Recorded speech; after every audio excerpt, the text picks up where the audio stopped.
Welcome back. నటి జత్వానీ కేసులో ముగ్గురు ఐపీఎస్ బెయిల్ పిటిషన్ పై హైకోర్టులో విచారణ వాయిదా పడింది. ఎల్లుండికి వాయిదా వేస్తూ అప్పటి వరకు ఎలాంటి తొందరపాటు చర్యలు వద్దని గతంలో ఇచ్చిన మధ్యంతర ఆదేశాలను పొడిగించింది ధర్మాసనం. నటి జత్వానీపై అక్రమ కేసులు పెట్టి వేధించారనే ఆరోపణలపై ముగ్గురు ఐపీఎస్లు పిఎస్ఆర్ ఆంజనేయులు, క్రాంతి రాణా టాటా, విశాల్ గున్నీలపై కేసు నమోదు చేశారు ఇబ్రహీంపట్నం పోలీసులు. ఆ కేసులోనే ముందస్తు బెయిల్ పిటిషన్లు వేశారు.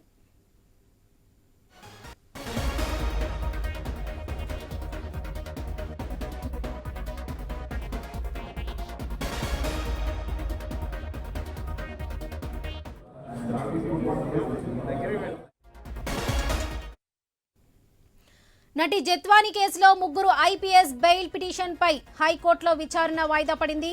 ఎల్లుండికి వాయిదా వేస్తూ అప్పటి వరకు ఎలాంటి తొందరపాటు చర్యలు వద్దని గతంలో ఇచ్చిన మధ్యంతర ఆదేశాలను పొడిగించింది ధర్మాసనం. నటి జత్వానీపై అక్రమ కేసులు పెట్టి వేధించారనే ఆరోపణలపై ముగ్గురు ఐపీఎస్లు పిఎస్ఆర్ ఆంజనేయులు, క్రాంతి రాణా టాటా, విశాల్ గున్నీలపై కేసు నమోదు చేశారు ఇబ్రహీంపట్నం పోలీసులు. ఆ కేసులోనే ముందస్తు బెయిల్ పిటిషన్లు వేశారు.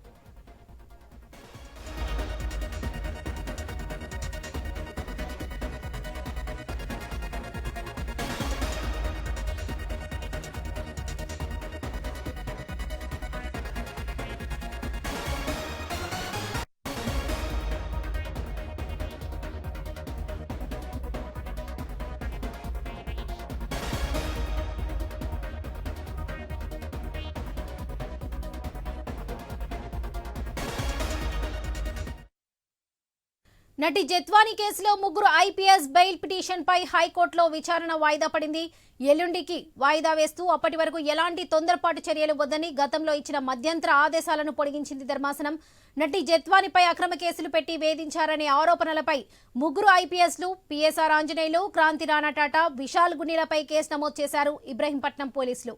ఆ కేసులోనే ముందస్తు బెయిల్ పిటిషన్లు వేశారు.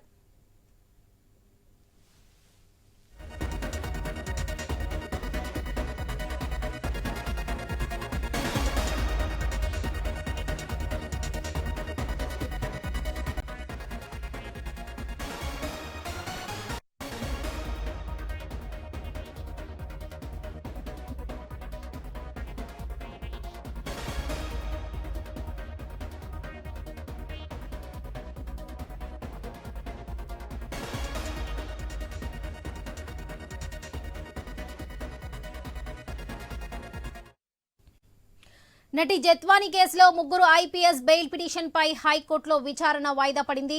ఎల్లుండికి వాయిదా వేస్తూ అప్పటి వరకు ఎలాంటి తొందరపాటు చర్యలు వద్దని గతంలో ఇచ్చిన మధ్యంతర ఆదేశాలను పొడిగించింది ధర్మాసనం. నటి జత్వానీపై అక్రమ కేసులు పెట్టి వేధించారనే ఆరోపణలపై ముగ్గురు ఐపీఎస్లు పిఎస్ఆర్ ఆంజనేయులు, క్రాంతి రాణా టాటా, విశాల్ గున్నీలపై కేసు నమోదు చేశారు ఇబ్రహీంపట్నం పోలీసులు. ఇక ఆ కేసులోనే ముందస్తు బెయిల్ పిటిషన్లు వేశారు. నటి జత్వానీ కేసుకు సంబంధించి మరిన్ని అప్డేట్స్ మా ప్రతినిధి హరీష్ అందిస్తారు. హరీష్, చెప్పండి.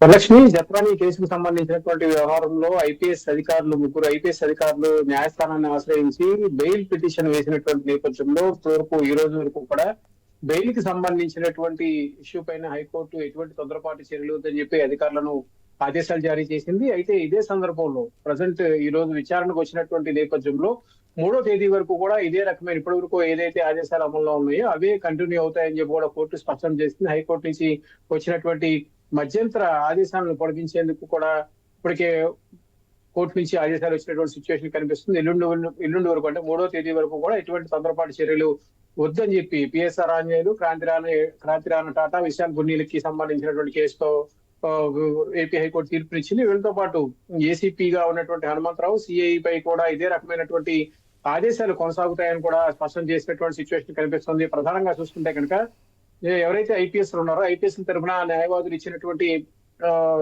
వాదనలు పరిశీలిస్తే కనుక ప్రభుత్వం కావాలని చెప్పి కుట్రపూరితంగా కొంతమంది కుట్ర చేసి ఐపీఎస్ పైన నేరుగా ఐపీఎస్ లను టార్గెట్ చేసి వాళ్ళని ఇబ్బందులకు గురి చేసే విధంగా చర్యలు చేపడుతున్నారు. ఇది పూర్తిగా అధికారులను ఇబ్బందులకు గురి చేసేటువంటి అంశంగానే పరిగణలోకి తీసుకోవాలన్నటువంటి ఒక వాదనను న్యాయస్థానం ముందు ఉంచారు.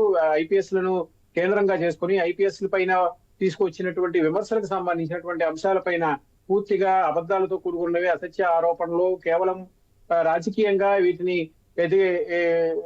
వచ్చినటువంటి ఆరోపణలకు సంబంధించినంత వరకు కూడా పూర్తిగా విమర్శలు వస్తున్నటువంటి నేపథ్యంలో వీటిపైన పూర్తి స్థాయిలో విచారణ చేసి బెయిల్ మంజూరు చేయాలి ఐపీఎస్ అధికారులకు అని చెప్పి కూడా ఐపీఎస్ అధికారుల తరఫున ఉన్నటువంటి న్యాయవాదులు న్యాయస్థానం ముందు ఉంచినటువంటి సిచ్యువేషన్ కనిపిస్తుంది. ఈ వ్యవహారం ఇప్పటికీ కూడా తెలుగు రాష్ట్రాల్లో సంచలనంగా మారినటువంటి నేపథ్యంలో జత్వానికి సంబంధించి ఏదైతే ముగ్గురు ఐపీఎస్ అధికారులు ఎదుర్కొంటున్నటువంటి ఆరోపణలకు సంబంధించి ఇప్పటికే ప్రభుత్వం సస్పెన్షన్ కూడా విధించినటువంటి నేపథ్యంలో ఈ కేసుకు సంబంధించి ఏపీ హైకోర్టులో జరిగినటువంటి వాదనలకు సంబంధించి ఈ రోజు వరకు కూడా ఎటువంటి తొందరపాటు చర్యలు వద్దని చెప్పి హైకోర్టు అప్పటివరకు ఆదేశాలు జారీ చేసి ఈ రోజు విచారణకు వచ్చిన తర్వాత 3వ తేదీ వరకు కూడా ఇదే రకమైనటువంటి సిచ్యువేషన్ కొనసాగుతుందని చెప్పి కూడా మధ్యంతర ఉత్తర్వులను పొడిగించినటువంటి నేపథ్యంలో 3వ తేదీన వచ్చేటువంటి తీర్పు పైన కూడా కొంతవరకు కూడా ఆసక్తికరమైనటువంటి పరిస్థితులు నెలకొన్నాయి. ఇంకోవైపు జత్వానీ కేసుకు సంబంధించినటువంటి వ్యవహారంలో ప్రభుత్వం తీవ్ర స్థాయిలో ప్రత్యేకమైనటువంటి దర్యాప్తు అధికారిని కూడా ఏర్పాటు చేయడం, దర్యాప్తు అధికారిని ఏర్పాటు చేసిన తర్వాత కేసుకు సంబంధించినటువంటి విచారణ వేగవంతమైన తర్వాత ఒక రకంగా చెప్పాలంటే ఇది ఒక సంచలనంగా మారినటువంటి నేపథ్యంలో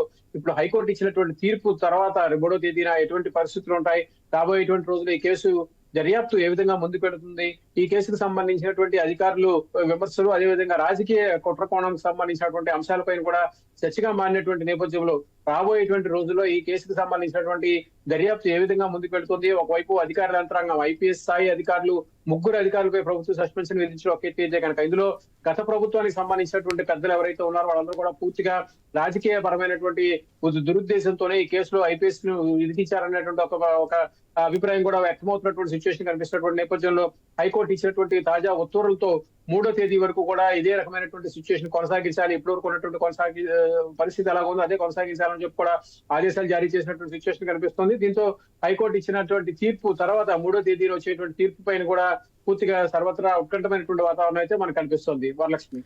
రైట్ హరీష్, థ్యాంక్ యూ.